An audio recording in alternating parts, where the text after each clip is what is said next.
Well, I did a video centering on James Gunn's approach to the Green Lantern, which will be a series called Lanterns, and thought hey, why not do separate videos on each individual project that was announced. And for whatever reason, I did that one first. I don't know why. But really, this one should have been first because, and this is one of the elements that I agree with in this approach for a shared DC universe on screen, is Superman should be a foundational character. And he said it, this really is the launch of the DCU. The first two projects are an amuse what's coming with Superman Legacy. James is currently writing it. Well, this is Safran talking. We're hoping that he will direct it, which apparently that's not certain at the moment, but more than likely probably the case. It's not an origin story. It focuses on Superman balancing his Kryptonian heritage with his human upbringing, which has always been the story, so that's nothing new. I mean, even in the Christopher Reeve movie, that's clearly there. It's certainly in Man of Steel. Maybe not so much in Superman Returns, but that's been the deal as far as the cinematic efforts of Superman. So, well, nothing new there. Of course, the bright spot is that they're going to restore the truth, justice, and the American way. He is kindness in a world that thinks of kindness as old-fashioned. And a lot of that is kind of like the attitude of Superman. There's a lot of similarities between his personality and that of Captain America. And in Captain America's case, he's a man out of time and that sort of thing.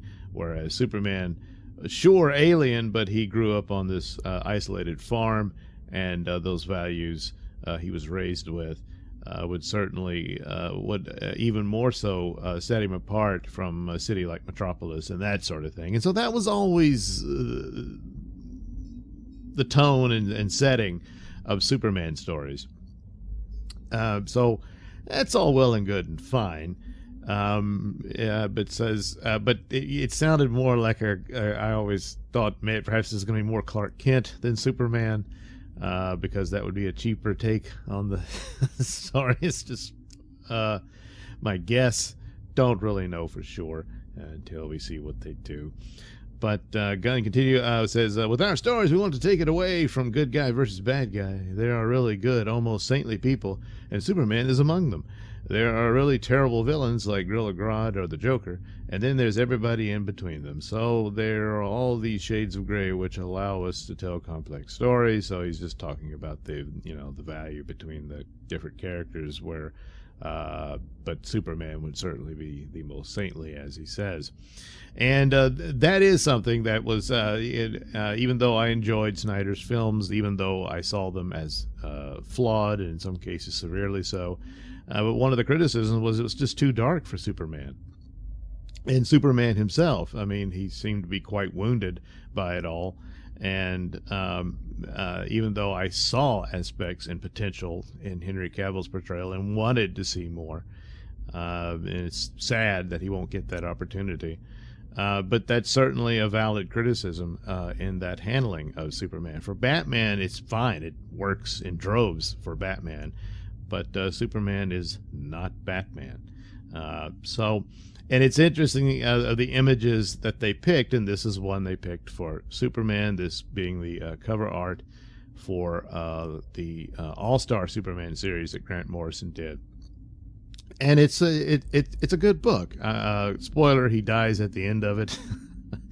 But I don't think they're not adapting that story directly. I think it's a hint at the tone and the ideas they want to pursue with it. And in this series, it made use of all the elements of Superman's story, the world he lived in, meaning Metropolis, and all the aspects that came out of Superman comics, even the quirky, weird stuff. And Morrison was able to make that work, and explored his Fortress of Solitude, stuff like that. that would be really cool and very entertaining, but also rather costly, I would think. So maybe I'm wrong about this. It's just going to be a Clark Kent story and that sort of thing, and that there would be some more of the more fantastic elements, which is certainly required for a Superman movie, and especially since this is to be the foundational film for their new DCU. Yeah, they're going to have to spend some money on it. So I think that's more of what it is. And I think in another interview they did say that that this sort of sets the tone that they're looking at. I would also offer up that they look at Alan Moore's takes on Superman, and especially it wasn't Superman, but it was Supreme, who expanded more on that idea of some of the crazy stories from the 50s and 60s that Superman did, that sort of fleshed out the Superman universe, as it were. That's a lot of elements that he just made it work, even in a modern context. And because there's a lot of people, it's the constant thing. It's like, Superman's just too hard a character to write. He's too powerful. He's too good. He's blah, blah, blah. It's just, that's laziness. And writers like Morrison and Moore, who famously don't get along with each other, but nevertheless, they both did fairly decent and good work, and excellent work in some cases, on this character. That it's just laziness to toss it aside and say it's too difficult to do this character. And hopefully they can pull. I wouldn't have thought James Gunn was the guy to do it. And I'm still not sure I do think that. When the James Gunn was announced, there's a lot of projects that he's perfect for. But I thought if he's going to be the overall manager, that he would have an eye for talent and to look for the right guy for this. Or gal, and put him in the director's chair. But it is a very significant film, and he stated it right out there that it's this is where it begins. Really, he's got these other television projects coming along and the cartoon and all that, but this one. So the fact that it is that serious, and since he is basically the boss, I guess that's kind of puts him in that position. And maybe he can pull it off. Maybe he'll surprise everybody. But and some of the humor that he indulges, some of that you could find in a Superman story, but not to the extent that it would be in the likes of Suicide Squad and stuff like that. So it's a good choice to look to this for inspiration for it. Still very bummed about Henry Cavill. I think that's just a raw deal. And especially the way it was handled. He's back. Okay, no, he's not. Oh boy, that's going to sting a long time. So we'll see who they cast. But ultimately, it's the story they choose.